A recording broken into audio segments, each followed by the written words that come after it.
An Enigmatic Nature by Anton Pavlovich Chekhov. On the red velvet seat of a first-class railway carriage a pretty lady sits half reclining.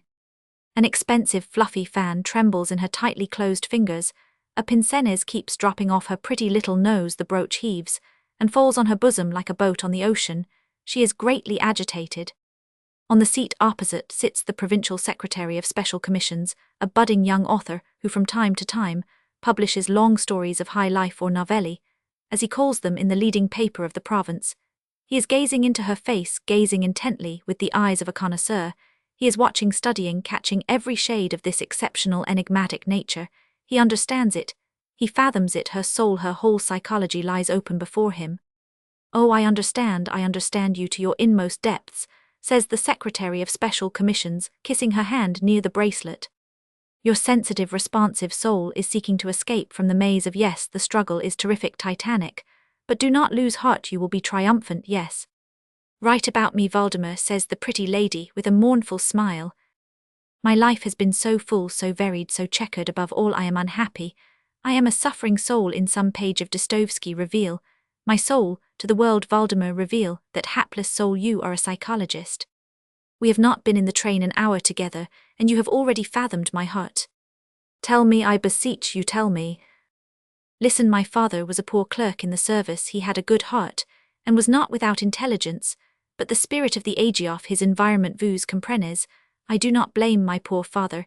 He drank, gambled, took bribes, my mother, but why say more? Poverty, the struggle for daily bread, the consciousness of insignificancy. Do not force me to recall it. I had to make my own way, you know, the monstrous education at a boarding school, foolish novel reading, the errors of early youth, the first timid flutter of love. It was awful, the vacillation and the agonies of losing faith in life, in oneself. Ah, you are an author, you know us women, you will understand. Unhappily, I have an intense nature. I looked for happiness, and what happiness I longed to set my soul free, yes, in that I saw my happiness." "Exquisite creature," murmured the author, kissing her hand close to the bracelet. "It's not you I am kissing, but the suffering of humanity. Do you remember Raskolnikov and his kiss?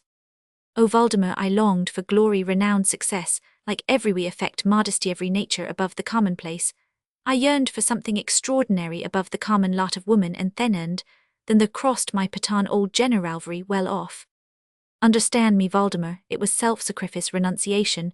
You must see that I could do nothing else. I restored the family fortunes, was able to travel, to do good, yet how I suffered, how revolting, how loathsome to me were his embrace, though, I will be fair to him, had fought nobly in his day. There were trouble moments, but I was kept up by the thought that from day to day the old man might die, that then I would begin to live, as I like to give myself to the man I adore. Happy. There is such a man, Valdemar, indeed there is." The pretty lady flutters her fan more violently, her face takes a lachrymose expression. She goes on. "But at last the old man died, he left me something, I was free as a bird of the air. Now is the moment for me to be happy, isn't it, Valdemar? Happiness comes tapping at my window. I had only to let it in. But Valdemar, listen, I implore you. Now is the time for me to give myself to the man I love, to become the partner of his life, to help to uphold his ideals, to be hapido, find wrist buth, ignoble, repulsive, and senseless. All our life is how mean it all is, Valdemar. I am wretched, wretched, wretched again. There is an obstacle in my path again. I feel that my happiness is far, far away. Ah, what anguish, if only you knew what anguish. But what stands in your way? I implore you, tell me, what is it?" "Another old general, very well off." The broken fan conceals the pretty little face. The author props on his fist his thought-heavy brow, and ponders with the air of a master in psychology. The engine is whistling and hissing, while the window curtains flush red with the glow of the setting sun.